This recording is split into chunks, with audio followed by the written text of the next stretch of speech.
Halo para makhluk bumi dimanapun kalian berada, masih bingung mau nonton film apa? Ya, langsung saja sebuah film yang berjudul Message Man tahun 2018 yang disutradarai oleh Corey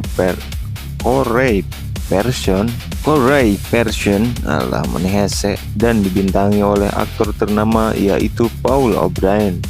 Sebuah film yang akan menceritakan tentang seorang mantan pembunuh bayaran yang hidup menyendiri di laut dan perahunya tiba-tiba rusak di sebuah pulau kecil di Indonesia. Seseru dan sedramatis apa filmnya? Yuk kita gas!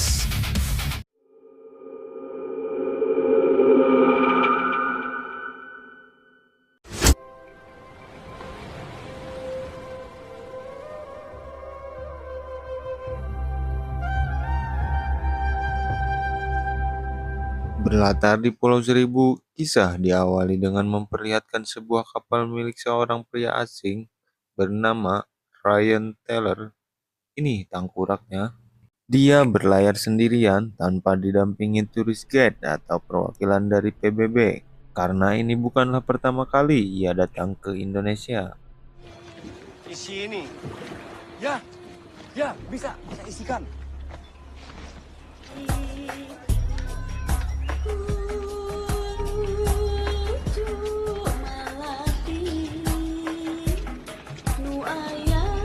Kalian, Anda, atau maneh tidak akan pernah menyangka kalau yang akan Ryan temui pertama kali adalah sang preman yang sudah pensiun. Ya, dialah Kang Mus, sekarang berprofesi sebagai mekanik, di mana Ryan meminta untuk membetulkan spare part dieselnya dan meminta mengerjakannya dalam waktu 2 hari.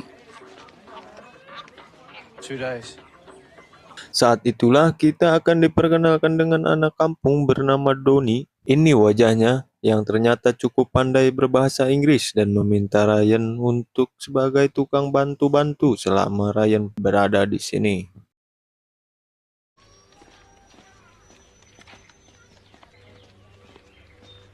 Saat berbelanja itulah kita diperkenalkan seorang janda sekaligus ibu kandung dari Doni yang bernama Genti. Ini parasnya.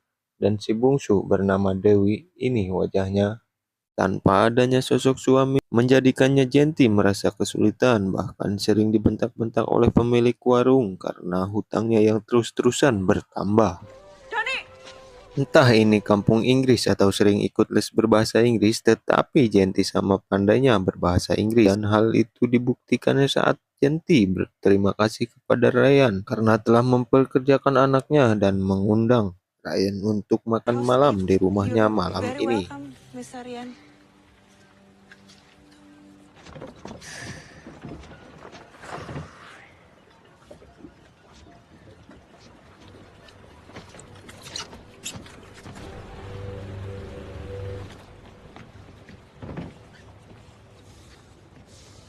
get the rest.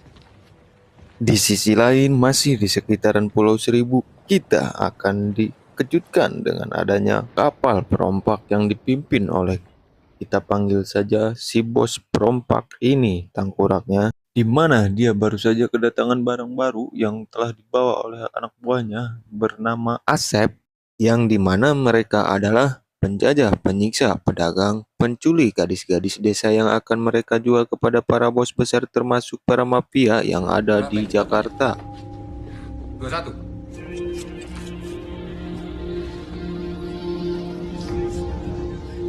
Kembali kepada Ryan yang telah berpikir sejenak, dia akhirnya memutuskan untuk menghadiri undangan makan malamnya dari Genti. Tidak dengan tangan kosong, ia membawa ikan laut tangkapannya untuk dimasak dan dimakan bersama di acara makan malam tersebut. You use your arrow. Good shot.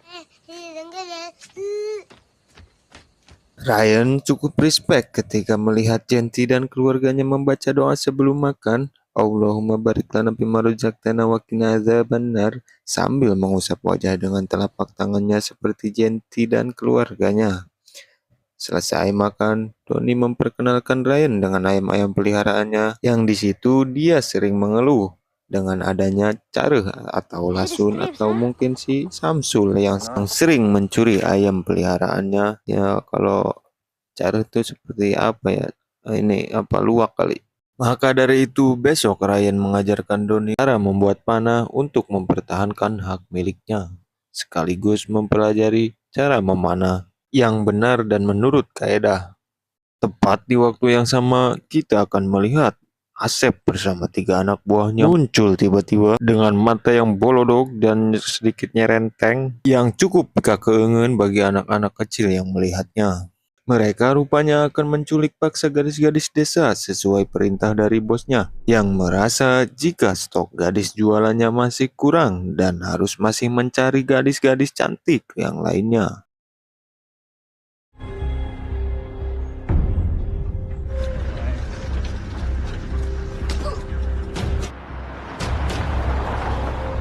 Ryan dan Donnie sendiri sedang berada di pasar untuk membeli beberapa makanan yang di mana Donnie menunjukkan kredibilitasnya sebagai pembantu. Dan dengan waktu yang bersamaan muncullah Asep dengan anak buahnya dan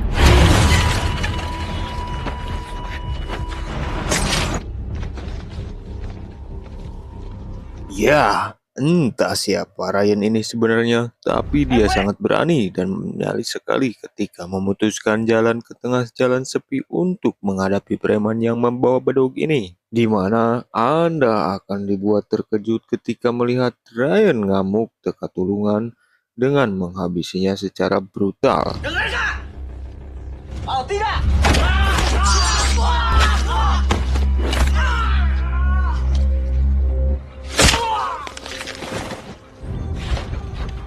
JNT. Dan betapa terkejutnya Asep ketika melihat 3 anak buahnya dengan anggota tubuh yang sangat hancur. Di mana Asep sebelumnya sudah mengambil wajah Ryan untuk dilaporkan ke bosnya yang berada di kapal. Tibanya di kapal, Asep langsung memberikan foto tersebut kepada si bos yang langsung dia kirim kepada seorang pengusaha kaya raya di Jakarta sekaligus pelanggan setia bernama Lee. Enggak pakai yang apalagi tai, ini bebenguknya. Yang kebetulan saat itu Lee sedang mengerjakan sebuah proyek dan memaksa bawahannya untuk pakai segala cara supaya proyek ini lancar. Tak lama, sang ajudan pun menunjukkan foto yang dikirim oleh si bos yang langsung membuat Lee segera pulang ke rumahnya untuk membuka laptop dan mencocokkan foto tersebut dengan wajah yang selama ini dia cari.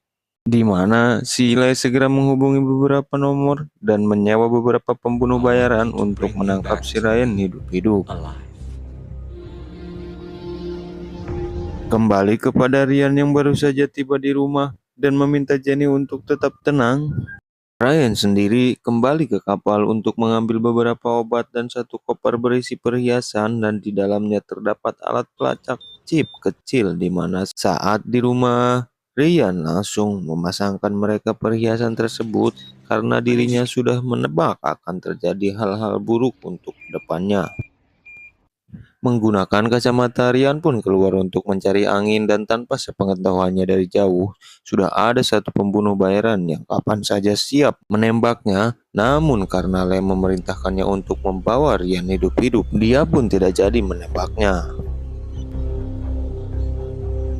Sebagai seseorang yang belum diketahui asal-usulnya, Ryan rupanya memiliki insting yang sangat tajam ketika merasa ada seseorang yang sedang mengawasinya dari jauh, di mana dia memutuskan masuk ke dalam toko alat selam yang di situ sudah ada satu pembunuh bayaran lain, dan inilah yang terjadi.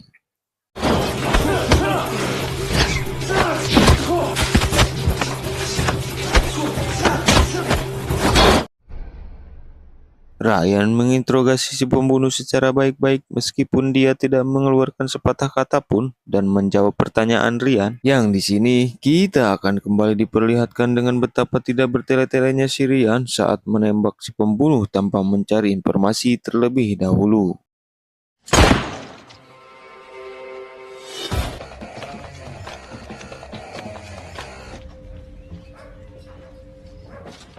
Di sisi lain, kita akan melihat si sniper baru saja berada di kediaman yang di situ sudah ada si Ryan sedang menunggunya. Ternyata mereka sudah saling mengenal satu sama lain yang akhirnya membuat kita menjadi tahu jikalau si Ryan ini kemungkinan besar adalah seorang pembunuh bayaran. Si sniper pun menceritakan alasan kenapa dia menerima pekerjaan ini. Jelas semuanya gara-gara uang, cuan, apalagi atuh di mana si seniper pun telah membunuh rekan sesama satu profesinya hanya karena sedang BU untuk menghidupi keluarga dan masa depan anak-anaknya. She's the most beautiful thing.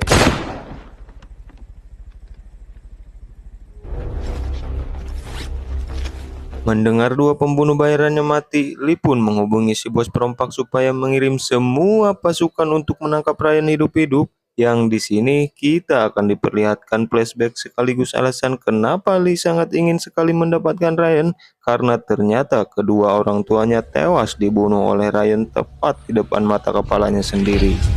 Message me. Kembali ke Pulauan Seribu di mana kita akan melihat Asep bersama pasukannya tiba di daratan untuk menangkap Ryan. Mereka semua diperintahkan untuk menyebar ke berbagai titik. Sementara Asep akan menculik Doni dan Dewi untuk diserahkan kepada Lee sehingga Ryan mau tidak mau harus datang ke Jakarta untuk menyusul mereka berdua. Kalian, kanan.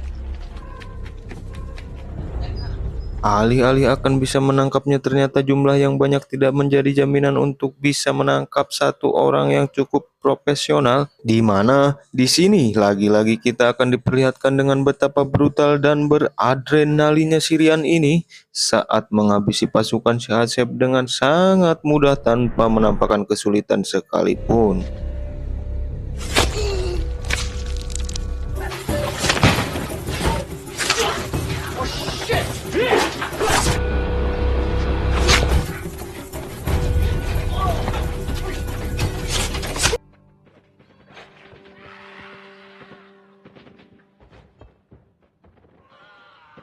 Setelah menghabisi semua pasukan perompak, Ryan sangat dibuat terkejut saat menemukan Janti dalam kondisi babak belur tidak berdaya sehabis disiksa dan diperkosa ramai-ramai oleh perompak buajingan tersebut, di mana di situ ada sebuah telepon seluler yang ternyata dari Lee yang mengancam akan membunuh Doni dan Dewi apabila Ryan tidak datang dalam waktu 2 jam lagi.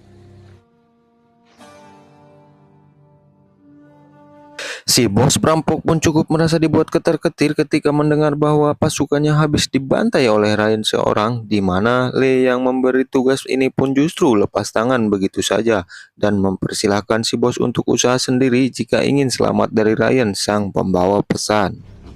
Selesaikan apa yang sudah kamu mulai. Bunuh dia. Bunuh perempuan-perempuan itu. Potong leher mereka semua. Dan ya, sama seperti The Boogeyman aka John Wick yang muncul dari kegelapan, Ryan berhasil menghabisi satu persatu anak buah perompak dengan mudah, di mana Ryan memberikan sepucuk pistol kepada satu orang gadis dan berhasil menembak Asep tanpa memberinya kesempatan untuk bertarung terlebih dahulu dengan si Ryan. Dengan tewasnya Asep, si bos jelas makin merasa panik dengan kemampuan luar biasa yang dimiliki oleh Ryan, di mana dia akhirnya harus mengalami nasib naas tatkala Ryan menembak kedua kakinya dan mengatakan tentang setiap tindakan harus siap dengan segala sekuensinya, hingga akhirnya si bos tewas dengan leher tergorok menggunakan pisau 2000-an amang-amang. This is not an exercise in talk. Women, money,